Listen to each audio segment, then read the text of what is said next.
Oi pessoal, tudo bem? Vamos então resolver alguns exercícios utilizando as equações mais gerais para linhas de transmissão. Vamos começar com o exercício 6. No exercício 5, aquele anterior, tá? Eu quero agora utilizar as equações genéricas para calcular a tensão e a corrente na carga. Então, usando essas equações hiperbólicas que a gente acabou de deduzir. Antes a gente tinha até conseguido resolver parcialmente o exercício, agora vamos resolvê-lo completamente. Então, lá do exercício 5, a gente obteve IS e VS, equacionando uma linha aqui da entrada, substituindo a linha e a carga pela impedância Zin. Lembrando que Z0 aqui é 300 ohms e ZL aqui é 150 ohms. Então, aqui eu tenho reflexão. Mas ainda é uma linha sem perdas. Nesse caso, eu não tenho perdas. A potência que entra é igual à potência que sai.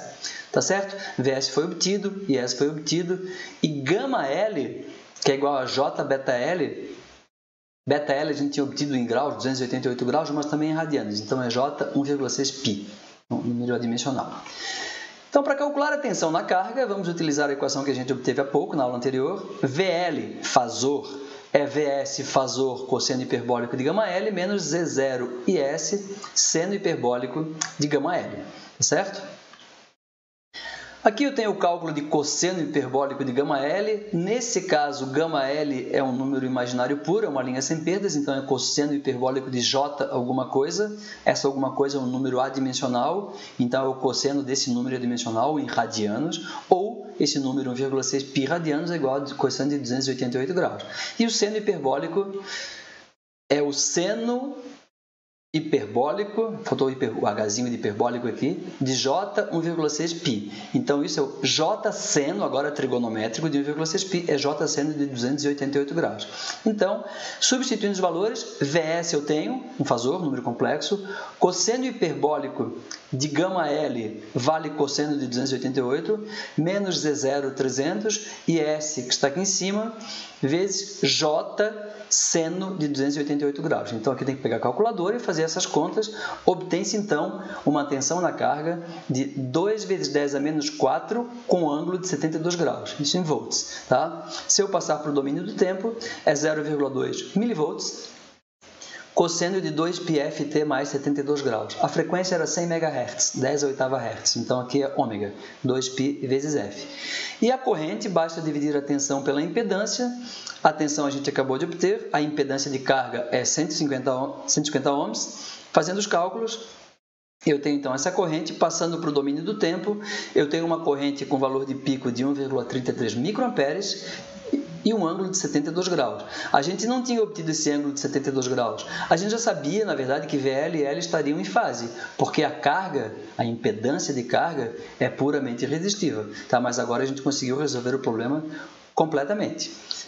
Mais uma vez, vamos utilizar as equações, mas num problema agora um pouquinho mais genérico, numa linha com perdas e também com reflexão. Então, exercício 7. Uma linha com L igual a 100 km, é uma linha longa aqui, tá? Z0 complexo, 685 menos J 92 ohms, e um gama, uma constante de propagação, 0,00497 mais J 0,0312 Nepper por quilômetro. Foi dado em Nepper por quilômetro. Tem problema? Não, porque a distância está em quilômetros. Quando eu multiplicar um pelo outro, isso dá em Nepper, que isso aqui é um número adimensional. Tá? Essa linha, ela opera na frequência de 1 kHz e alimenta uma carga resistiva de 2.000 ohms, 2 kΩ. A fonte de tensão, aqui à esquerda, a fonte, ela tem uma tensão eficaz de 10 volts, então isso é valor RMS, e uma impedância interna, uma impedância de saída de 700 ohms. Determinar, no item A, a tensão, a corrente e a potência ativa, sinônimo de potência média, na entrada da linha. E a mesma coisa na carga. Tá certo? Então, como que eu vou equacionar o problema? A primeira coisa a ser feita, bom, aqui tem um resumo das coisas que foram dadas no enunciado. Na verdade, eu complementei, tá?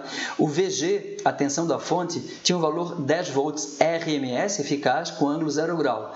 Se eu quiser passar para o domínio do tempo, não se esqueçam, 10 RMS se transforma em 10 raiz de 2, valor de pico. Então, está aqui, a frequência nesse caso é 10 elevado à terceira, ou 1 kHz. ZG é 700 ohms, ZL é 2 kΩ, 2000 ohms, e o gama L, como eu tinha dito, basta multiplicar o gama em Népер por quilômetro pelo L em quilômetros, isso resulta em Néper dimensional, tá certo? Isso é o gama L. É uma linha com perdas, então eu sou obrigado a utilizar a equação genérica para impedância de entrada. Então aqui está a equação genérica, tá? Eu preciso calcular a tangente hiperbólica de gama L. Uma boa calculadora permite fazer isso rapidamente, tá?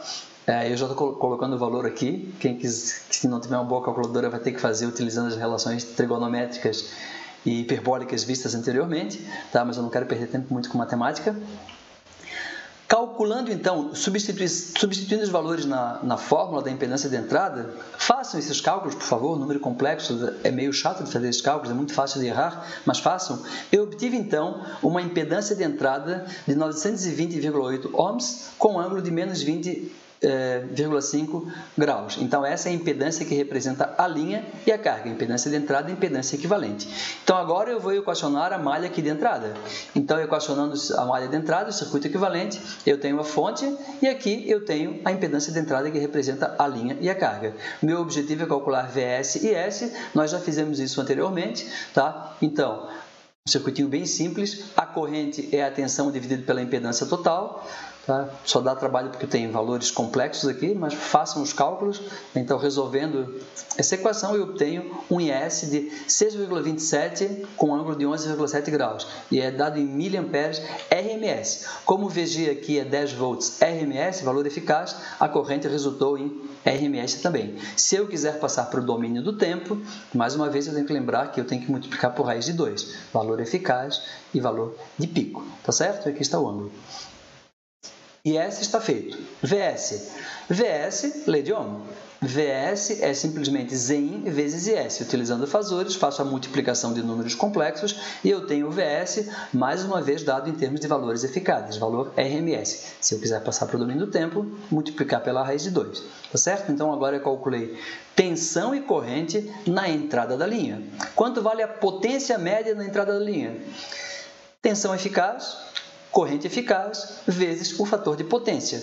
Então, o valor eficaz eu já tenho aqui, né? Quanto que é a tensão eficaz? 5,77 volts eficazes, corrente eficaz 6,27 miliamperes e a defasagem entre tensão e corrente, não vão se atrapalhar aqui, ó, 11,7 graus com menos 8,8 graus. Tem gente que se atrapalha calculando a defasagem, não precisa.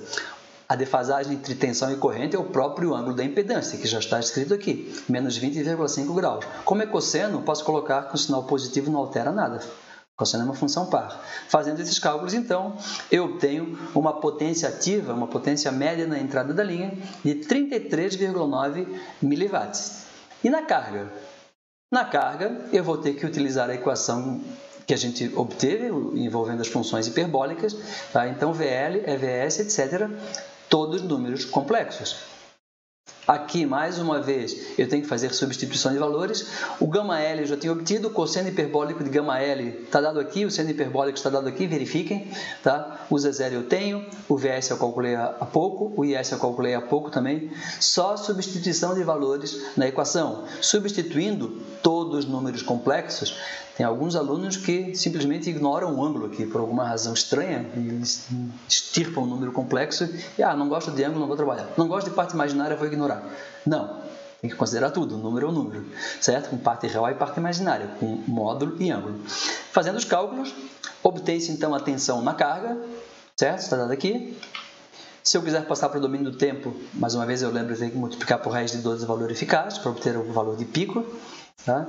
E com a corrente a mesma coisa, usando a lei de Ohm, a tensão na carga foi obtida, a impedância de carga é 2 kΩ, só dividir a tensão pela impedância, eu tenho então a corrente em valor eficaz. Se eu quiser passar para o domínio do tempo, está aqui.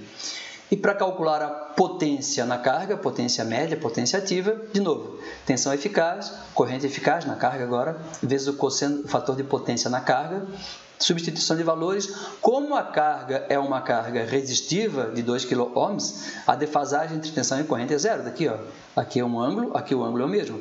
Tem gente que se engana e coloca 157 graus aqui. Não é isso. É a defasagem entre um e outro. É o ângulo da impedância. Como a impedância é real, o ângulo é zero. Fazendo as contas, eu obtenho uma potência na carga de 10,3 miliwatts. Esse valor é menor do que a potência na entrada. A potência na entrada era de 33,9 miliwatts. É uma linha com perdas, então a diferença da potência do que entrou para o que saiu se transformou em perdas na linha. Tá certo? Então aqui a gente utilizou as nossas equações mais gerais, das linhas de transmissão, as equações que envolvem funções hiperbólicas, que permitem equacionar completamente um problema envolvendo linhas de transmissão. Na próxima aula, a gente vai falar sobre atenuação em linhas de transmissão. Vamos falar também um pouco sobre decibéis, que tem a ver com a atenuação da linha de transmissão.